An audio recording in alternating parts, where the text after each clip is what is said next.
বগুড়া বিমানবন্দরকে আমরা একটি বহুমাত্রিক বিমানবন্দর হিসাবে পেতে যাচ্ছি। সেখানে 6টি সুবিধা থাকছে আমাদের। বিগত 19 বছরের যে বঞ্চনা বা বঞ্চিত শিকার হয়েছে বগুড়া জেলা, এই বিষয়গুলোকে আমরা অ্যাড্রেস করে নোটিশ করে অন্য জেলার সাথে সমান রেখে বাকি একটা গুরুত্বপূর্ণ জেলা হিসাবে এবং উত্তর অঞ্চলের সবচাইতে এটা আমরা ব্যবসায়িক বলি, শিক্ষা বলি, রাজনৈতিক বলি, গুরুত্বপূর্ণ দিক বিবেচনায় হাব হিসেবে গুরুত্বপূর্ণ বগুড়া জেলা বা বগুড়া শহর, এটাকে বিবেচনায় নিয়ে আমরা মহাপরিকল্পনা হাতে নিয়েছি। ইতিমধ্যে বগুড়াবাসীর যে গুরুত্বপূর্ণ দাবিগুলি ছিল, এর মধ্যে বগুড়া সিটি কর্পোরেশন ইতিমধ্যেই সেটি অনুমোদন হয়েছে এবং এটির কার্যক্রম শুরু করবার জন্য সরকার এবং মাননীয় প্রধানমন্ত্রী প্রশাসকে নিয়োগ দিয়েছে। বগুড়াবাসী দীর্ঘদিনের দাবি যে বিশ্ববিদ্যালয়, এই বিশ্ববিদ্যালয়টির নাম ছিল বগুড়া বিজ্ঞান ও প্রযুক্তি বিশ্ববিদ্যালয়। আমরা বগুড়া বিশ্ববিদ্যালয়কে পূর্ণাঙ্গ একটি বিশ্ববিদ্যালয়ে রূপান্তর করার জন্য আইনটি সংশোধন করতে যাচ্ছি। বিজ্ঞান ও প্রযুক্তি বিশ্ববিদ্যালয়ের পরিবর্তে এখন এই বিশ্ববিদ্যালয়টির নাম হচ্ছে বগুড়া বিশ্ববিদ্যালয় এবং এই বিশ্ববিদ্যালয়ের মধ্যে আপনার জেনারেল বিশ্ববিদ্যালয়ের সকল ফ্যাকাল্টি অনুষদ থাকবে। এর বাইরে নতুন সংযুক্ত হচ্ছে প্রকৌশল অনুষদ, কৃষি অনুষদ, চিকিৎসা অনুষদ। একটি বিশ্ববিদ্যালয়ের মধ্যে আমাদের সমস্ত কিছু থাকবে আলাদাভাবে। ইতিমধ্যেই শিক্ষা মন্ত্রণালয় থেকে আইনটি চূড়ান্ত করা হয়েছে।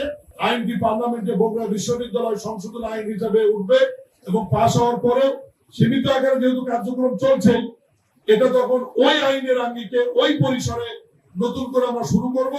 বগুড়া বিমানবন্দরকে আমরা একটি বহুমাত্রিক বিমানবন্দর হিসাবে পেতে যাচ্ছি। সেখানে 6টি সুবিধা থাকছে আমাদের।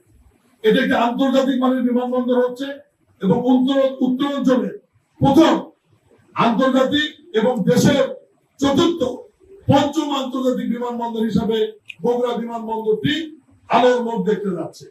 এই বিমানবন্দরে শুধু বিমানবন্দরই থাকছে না, এর পাশে বিমান বাহিনীর একটি অনুমোদিত যুদ্ধ করার মতো ঘাঁটি ইতিমধ্যে অনুমোদন হয়েছে এবং উত্তর অঞ্চলে প্রথম বিমান ঘাঁটি যেটি অনুমোদন হয়েছে আজ থেকে 1 মাস আগে, সেটি বগুড়াতেই হচ্ছে এবং অত্যাধুনিক যুদ্ধ বিমানের যেটি কিনা হচ্ছে বাংলাদেশ বিমান বাহিনীর জন্য, সেই বিমানটি আল্লাহর রহমতে বগুড়া বিমান ঘাঁটির বহরেই সংযুক্ত হবে ইনশাআল্লাহ। এর বাইরে বগুড়া বিমান বাহিনীর আরো 2টি কার্যক্রম এখানে পরিচালিত হবে।